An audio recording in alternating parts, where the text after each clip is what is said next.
Welcome everybody to another episode of Fantasy News. I'm your disheveled goblin host Daniel Green, and I am thrilled to say that I have officially finished the first draft of Better Dead. Huzzah! It came in at about 155,000 words, and then I immediately thought of a major plot change, deleted about 5,000 words, and I guess am technically on the second draft, or maybe like draft 1.5. I'm not sure, but after I make these final tweaks, I'm sending it off to some beta readers before it gets a rough edit to be shopped around for trad. More on that coming in the near future here on the channel, as I plan to kind of be as transparent as possible with y'all here in the process. But in addition, like book related to me content update here on the channel, I have finally gotten my hands on one of the War of the Worlds I art directed with Wraithmark Creative, and I could not be more thrilled with how this turned out. Everything with these artists that I was fortunate enough to have on board just turned out spectacularly. I think Wraithmark chose a great size for this classics series they are doing, and as always, STK Creations just adds those details. Mwah! That's the thing about being an art director. It's very hard to take credit aside from just like choosing the scenes and giving like general molding advice, because goddamn, artists art so well. So if you'd like a copy of this yourself, there's of course a link down below where you can get it late. But now, without any further ado, let's go ahead and jump on into the fantasy schnoz. And do you remember how last week's fantasy news was like one of the thickest we've ever had to deal with in terms of just like major news dropping? This week's fantasy news heard that, tried to match, came close. It's still just an amazingly packed full episode of fantasy news is what I'm trying to say. And that's going to start with some Wheel of Time casting news. Finally, one of the main, not gonna say cause spoilers of Wheel of Time, Elaida has been cast with the actress Shohreh Aghdashloo, who, regardless of what you think about the Wheel of Time show, whether you think it's like me, you love it or hate it, this is some baller casting. Not only does Shohreh just fit the general vibe of Elaida so well, but their recent career has also just included a litany of performances that have elevated already solid existing characters, including performances in Star Trek Beyond, The Expanse, The Penguin, and even Arcane. But what exactly this implies for the happenings on and where characters are going to go and end up in season 3 is actually quite drastic, because this character has a massive impact on the wider story, especially within the White Tower. But more on that after we start getting episodes in late 2025. But for now, let's get into the book news. And for my John Scalzi fans out there, I'm excited to say that a new title for the author has been announced to be released in 2025, September to be specific, called The Shattering Piece. But frustratingly, there's no synopsis for me to read for you, so I can only just say that it's around 336 pages, though I would not trust that. Those bits of information change edition to edition, or often are just completely inaccurate on publishers' websites, and that has been a huge bane to my existence repeatedly. Next news. Zeta leader, you and the rest of Zeta Squadron continue practicing this maneuver until you get it right. Travis Baldree, one of the most recommended authors here on the channel, especially if you're looking for a book that reads like a big old warm blanket, not even like normally warm, but like a heated blanket, has announced a third entry in his Legends and Lattes series, specifically titled Brigands and Bread Knives. Though, tragically, horrifically, god damn it, Travis Wiley, he included the information that I should point out in advance that despite the title, there is a startling lack of baking and bread in this book. Also a definite lack of care for the rules of cozy fantasy, which the second part of that I'm actually excited for. I think cozy fantasy is a fairly like new genre, not like in the sense that there haven't been cozy books before, but in terms of how it's being marketed and presented to its audience. So seeing someone who was a flagship in its popularization say they're going to be trying to stretch its bounds a bit is encouraging, but why would you call it Brigands and Bread Knives and not put some baking porn in there? We had this problem with Legends and Lattes, god damn it. I specifically went into that book wanting all kinds of luscious descriptions of coffee and warm beverage-ness. And that was my biggest complaint. It lacked it substantially. And now out the gate, we just know baking, one of the most enjoyable things on the planet, will not be getting his prose poetry treatment to try and envelop us in a Great British Bake Off type vibe. I hate that. Damn it. That being said though, I'm excited about this. I love Travis Baldree, and apparently will be released November 11th of 2025. And then in an update, I probably should have put at the start with the new structure of but I forgot to, so it's going here. In the previous episode of Fantasy News, we covered the fact that for the first time in a long time, we will be getting a new book in the Black Company series, starting a whole new arc. Only one title had been announced at that time, but already 1 week later, a second title has been added to this new arc. Lies Weeping, you already know the details of because you watched that Fantasy News, but now in addition to that, it will be followed up with a book called And They Cry. That might be the most fitting title I have ever seen for a Black Company book, and I'm basing that off of just reading the first one, but holy crap. With additional details actually resurfacing from an interview where Glenn Cook said, "For several years now, I've been working on A Pitiless Reign, or The Orphan's Tale. Still settling between the names, I gather. It's a family saga thing, mainly revolving around the next generation kids from the Glittering Stone, especially Soldiers Live. I have completed the first 3 volumes, Lies Weeping, They Cry, and Summer Grass. I am halfway through Darkness Knows." Now note, I'm only firmly mentioning those first 2 books because they're the only ones with estimated release dates. As we covered before, Lies Weeping will be out November 4th of 2025, but They Cry will apparently be out in February of 2026. And again, just going off the first book vibes here for Black Company, it is actually interesting to see this be yet another entry into generational change for fantasy series. There have been some great examples of that recently, not that it's never happened before, but I really love how both First Law and the Greenbone saga have both had these like generational themes, and something that is as grimdark as Black Company will certainly have some interesting avenues to go into in terms of grimdark themes in realizing generational trauma and change. And I know Glenn Cook, despite my reservations about just how dark his books go, will absolutely do a phenomenal job of realizing these. And now in a update for an author, quite frankly, I could have covered last week, but I didn't because it was just something I was hearing secondhand, like word of mouth about and not confirmed. And now I have had it confirmed, so I do actually want to fully report on it a bit late, but hey, that's the problem we have with having some integrity here.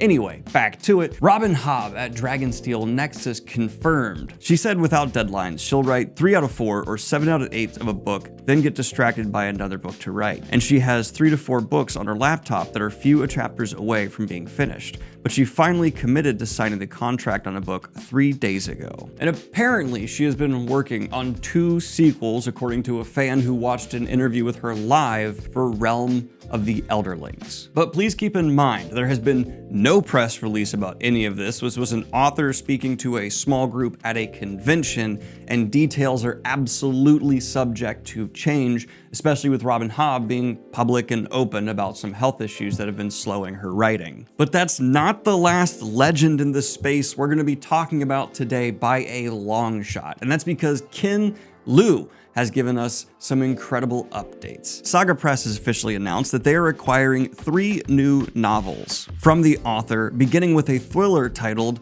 All That We See or Seem, set to be released in October of 2025, which is exploring the future of art in a world of AI-driven loneliness. This book will be the first in a trilogy of near-future thrillers exploring the shadowy world of international crime and hackers. And this is specifically to have been noted to be something that appeals to like Neil Stevenson and William Gibson fans. And just hell yes, I didn't know I needed the author of Grace of Kings taking on Cyberpunk, but that fit just feels so good now that it's been announced. Absolutely immediately on my TBR. And just to clarify, the reason I think this could be such a great fit isn't just because, yes, Grace of Kings manages to capture the feeling of this epic on a scale that feels like you're literally witnessing historical events in a fantasy world, truly hitting that definition of epic that is rare to see, but more because pulling that off proves to me that narratively, Ken Liu has enough gusto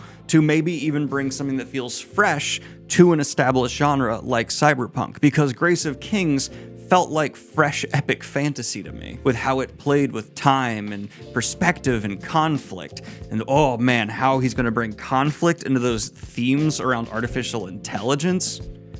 So excited. And then in 2026, fans can look forward to short stories from the author, including The Passing of the Dragon. But we're going to be ending the book news with two heavy hitters in the space. We have had it confirmed from Jay Kristoff that his final book in the Empire of the Vampire series will be released in November of 2025, concluding his trilogy. And then Samantha Shannon, the author of the gargantuan hit Priory of the Orange Tree, has announced in 2025 witnessed the fall of the kingdom of Scalzi Among the Burning Flowers. A prequel to the Samantha Shannon's million-copy best-selling The Priory of the Orange Tree is publishing in September of 2025. And what I love about this is, even though they did not do a cover reveal yet, they credited the cover and interior artists. Way to go above and beyond. That's actually cool as hell. It's like, oh, you love the last cover. Well, guess what? Doing it again. But I'm going to be kicking off the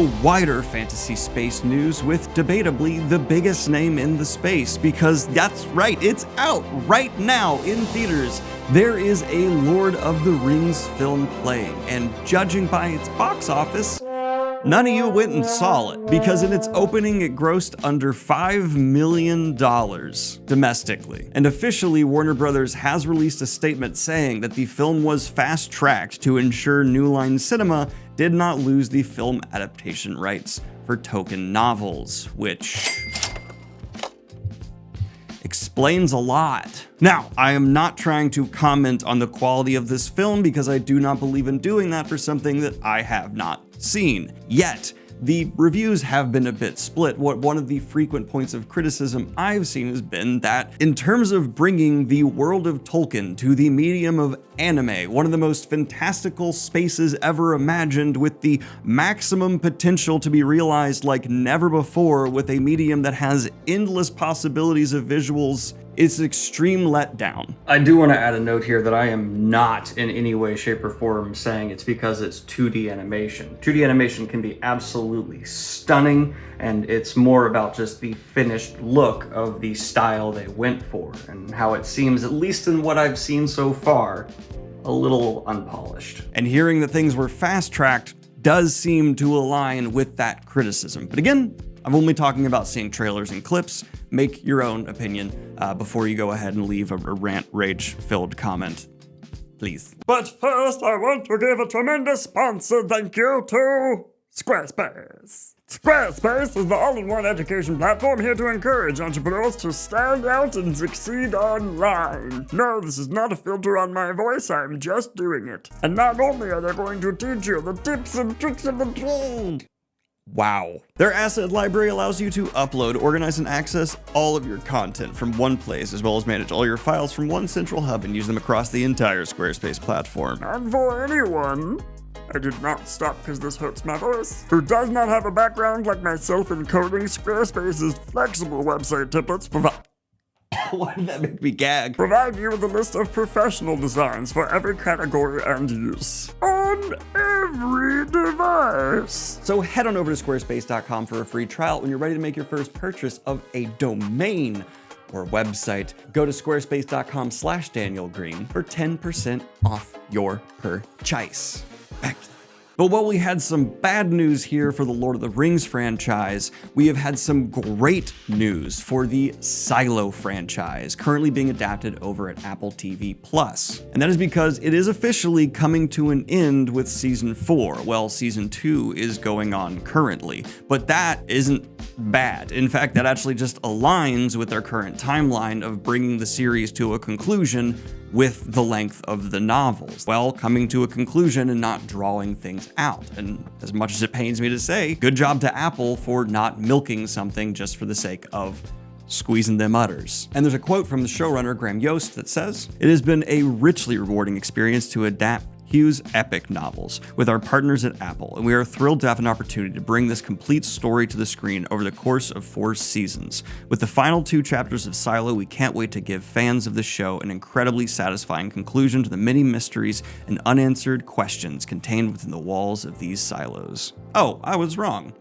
Wool is the title of the trilogy according to this. I've always called it the Silo trilogy, which I guess because the show, it makes sense that I got that misconception. But now, if you're one of the people sick and twisted enough to think you might actually enjoy living in Night City just like myself, I'm excited to say we'll be getting some more content from the Cyberpunk dystopia, and that is because CD Projekt Red has announced that Cyberpunk Edgerunners Madness is going to be a prequel manga series that is already started. And it focuses on the siblings Pillar and Rebecca, who you know from Cyberpunk Edgerunners if you have consumed that. Now, I'll get comments if I don't cover it here because recently we also had it reconfirmed that yes, Henry Cavill is going to be working with the Warhammer franchise, but there's actually nothing new news here wise.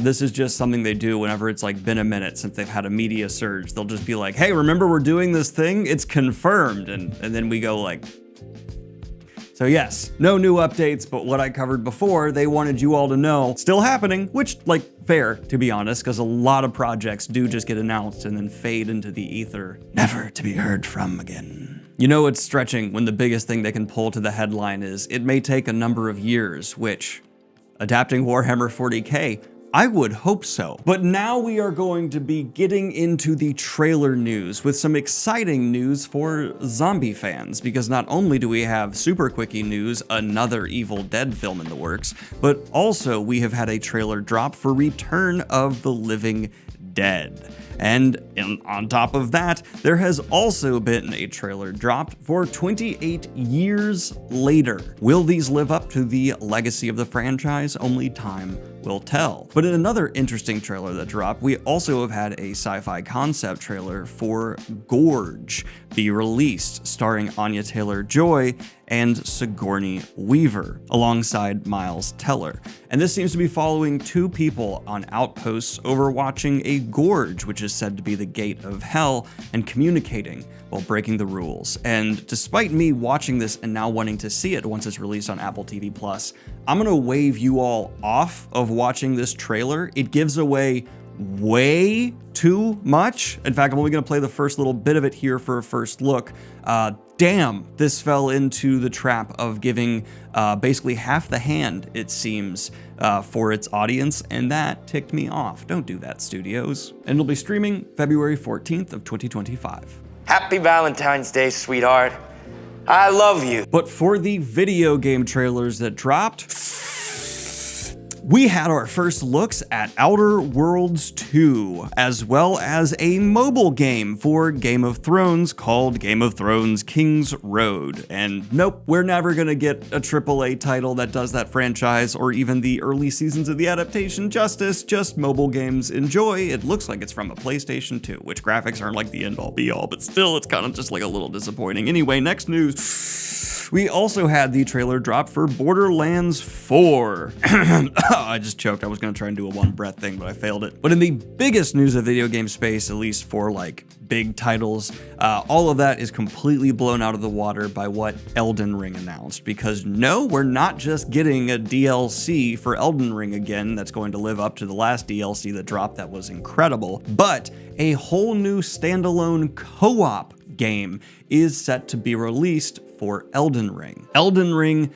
Night Rain, set in a world parallel to that of Elden Ring. Revealed at the Gaming Awards, Elden Ring Night Ring allows players to team up with 2 co-op partners and drop into a condensed map based on Elden Ring's Limegrave area, with enemies and structures that are randomized at the start of each section. And if you had told me oh, they're gonna multiplayer Elden Ring in a more direct way than they multiplayer features that are already there, I would have had like a pit form in my stomach and go, oh no. And I think they knew that, and that's why they made this a surprise drop, because once you see how they're doing it, fucking awesome. Like, this is exactly how I would have wanted an Elden Ring multiplayer idea to be executed, and holy crap, I need to get my book done before this is released. Though that is unlikely because it is set to be released in 2025, and editing Better Dead is probably going to take around a year, so I just have to exercise great restraint, and I am bad at that. But that's not the only news in the video game space worth note, because of course we also had a cinematic drop for Witcher 4 that I thought looked spectacular. For a cinematic, does not do gameplay, but I'm excited to take on the Witcher world as Ciri. Going in as like a younger, less proven Witcher than Geralt, they'd have to like super depower again to make a game work. Just fits for the narrative for me, so absolutely. And Ciri, if you've read the books or played the games, is a character well worth carrying a full narrative on their shoulders. And I just want to say quickly here, I also have been annoyed by the number of people who've been saying like, oh, I guess Witcher 4 is then like 10 years off because that's how long it took after the Cyberpunk. It's gonna be maybe a few years, yes. But it's not going to be like 11 years. That one CD Projekt Red cinematic has turned into this like long-running joke. That was like a concept cinematic, whereas this is a sequel game that's probably been in whatever. But despite what I just said about Elden Ring, the actual title I am most excited to try out and play is from the creators of It Takes Two, and that would be their latest excursion into the co-op gaming space with Split Fiction. And the reason I'm most excited about this is the potential to play it with my partner, which it seems designed to do. This is going to be a game where you jump back and forth in all kinds of different game mechanics and modes between a fantasy world and a cyberpunk world. And guess what? Two things I love in parallel to each other. Yeah. At the end of the day, in the gaming space, no matter how good your story is, your graphics are, what it really boils down to is your game fun? And exactly this style of gameplay where I can sit next to someone on the couch or whatever and just game our heart out is like the pinnacle of fun for me. Brings back all the nostalgia while instilling like teamwork and bonding in the moment.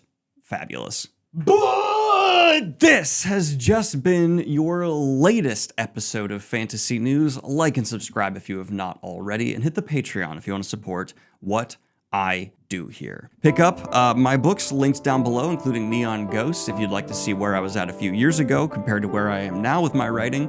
And I'll be posting some new edited chapters on the Patreon for Better Dead as well in the coming weeks. Thank you all so much. Check out today's sponsor. Have a good one, y'all. Love you.